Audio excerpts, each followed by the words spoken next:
안녕하세요. 회계사의 경영처방입니다. 오늘은 대표님들이 매출을 이야기할 때 가장 많이 헷갈려하는 주제, 카드 매출, 현금 매출, 세금 계산서 매출의 차이와 리스크를 정리해드리겠습니다. 같은 매출처럼 보이지만 돈이 들어오는 방식도 다르고 세금과 리스크 포인트도 다릅니다. 오늘 영상 끝나면 우리 회사 매출이 어떤 형태로 잡히고 있고 어떤 부분을 조심해야 하는지 기준이 생기실 거예요. 결론부터 말씀드리면 이겁니다. 카드 매출, 현금 매출, 세금 계산서 매출은 단순한 결제 방식이 아니라 기록과 증빙의 방식이고 그에 따라 세금과 리스크가 달라집니다. 특히 창업 초기에는 이 차이를 모르면 매출은 늘었는데 세금이 늘거나 반대로 매출이 누락되어 리스크가 커지는 일이 생길 수 있습니다. 먼저 카드 매출부터 보겠습니다. 카드 매출은 신용카드나 체크카드 결제로 발생한 매출을 말합니다. 대표님 입장에서 카드 매출의 가장 큰 특징은 두 가지입니다. 첫 번째, 거래 흔적이 명확하게 남습니다. 두 번째, 돈이 들어오는 시점이 결제 즉시가 아니라 정산 시점입니다. 카드 매출은 보통 카드사 정산을 통해 며칠 뒤에 통장으로 들어옵니다. 그래서 오늘 카드 결제가 됐으니 오늘 현금이 들어온다라고 생각하면 착각이 생길 수 있습니다. 창업 초기에 현금이 빠듯할 때는 이 정산 시점 차이 때문에 통장이 더 불안해질 수 있어요. 카드 매출의 리스크는 무엇이냐면 매출이 숨겨지기 어렵다는 점입니다. 카드 매출은 자료가 남기 때문에 매출 신고가 누락되거나 축소되면 추후에 잡힐 가능성이 매우 높습니다. 또 하나는 수수료입니다. 카드 수수료는 매출에서 자동으로 빠지고 들어오다 보니 대표가 실제로 남는 돈을 착각하는 경우가 많습니다. 카드 매출이 늘어날수록 수수료 부담이 누적되기 때문에 매출과 함께 수수료 비용도 같이 관리해야 합니다. 다음은 현금 매출입니다. 현금 매출은 말 그대로 현금이나 계좌이체로 받는 매출입니다. 대표님들이 현금 매출은 바로 돈이 들어오니 좋다라고 생각하시는데 여기서 중요한 건 현금 매출도 형태가 두 가지로 나뉜다는 겁니다. 첫 번째는 현금 영수증을 발행하는 현금 매출이고 두 번째는 현금 영수증을 발행하지 않는 현금 매출입니다. 현금 매출에서 리스크가 커지는 지점은 바로 여기입니다. 현금 영수증을 발행하지 않고 매출을 잡지 않거나 누락시키면 단순히 세금이 줄어드는 게 아니라 추후에 매출 누락으로 잡힐 수 있는 위험이 커집니다.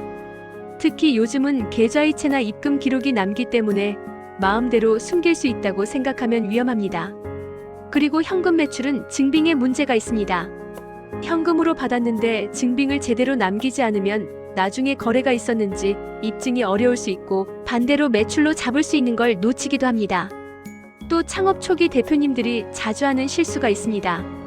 회사 통장으로 받지 않고 대표 개인 통장으로 받는 경우입니다. 이렇게 하면 회사 돈과 대표 돈이 섞이면서 매출 누락이나 가지급금 같은 문제로 이어질 수 있고 나중에 정리하는 데 비용이 더 들 수 있습니다. 세 번째는 세금 계산서 매출입니다. 세금 계산서 매출은 보통 사업자끼리 거래할 때 발생합니다. 거래가 발생하면 세금 계산서를 발행하고 그 금액이 매출로 잡히죠.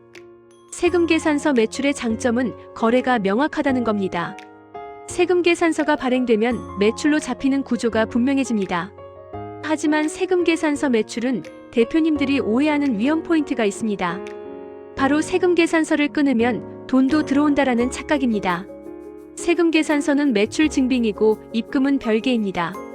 세금 계산서를 먼저 발행하고 입금은 한 달 뒤나 두 달 뒤에 들어오는 구조가 흔하죠. 그래서 세금 계산서 매출이 늘수록 외상 매출, 즉 매출 채권이 늘어날 가능성이 큽니다.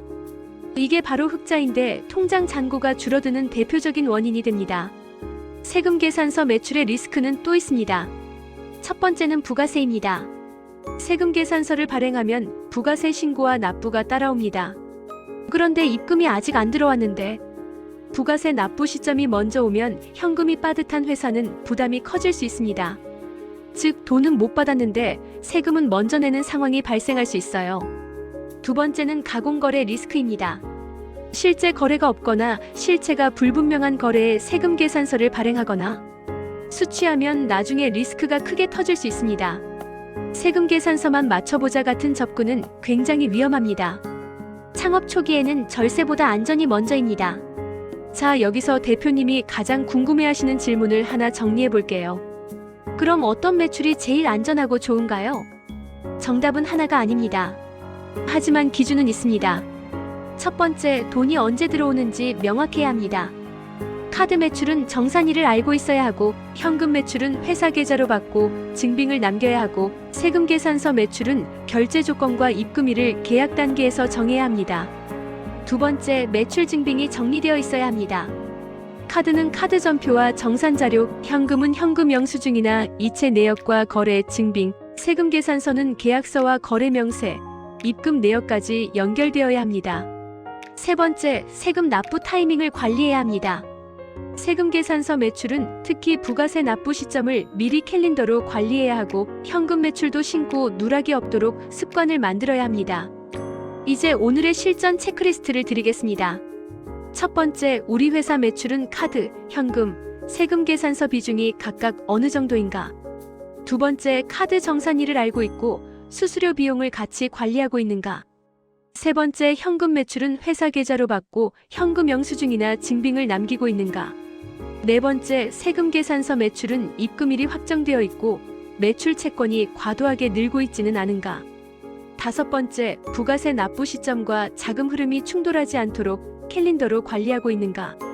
이 5개만 정리해도 매출이 늘어날수록 생기는 불안이 확 줄어듭니다. 매출은 늘었는데 돈이 없는 문제는 매출 규모가 아니라 매출 형태에서 시작되는 경우가 많기 때문입니다. 마무리하겠습니다. 카드 매출은 흔적이 명확하고 정산 시점과 수수료를 관리해야 하고, 현금 매출은 증빙과 계좌 분리가 핵심이고, 세금 계산서 매출은 외상과 부가세 납부 타이밍이 핵심입니다. 이 차이를 알고 나면 대표님이 매출을 볼 때 관점이 달라질 겁니다. 다음 영상에서는 사업자 등록부터 세금 폭탄을 피하기 위해 창업 초기에 꼭 해둬야 하는 기초 세팅을 정리해드리겠습니다. 어떤 항목을 먼저 챙겨야 하는지, 대표가 놓치기 쉬운 포인트는 무엇인지 쉽게 설명드릴게요. 영상이 도움되셨다면 구독과 좋아요 부탁드리고요. 댓글로 업종이랑 거래처 결제 조건이 현금인지 카드인지, 세금 계산서인지 남겨주시면 그 구조에 맞춰서 리스크 포인트를 더 구체적으로 예시로 설명드리겠습니다. 감사합니다.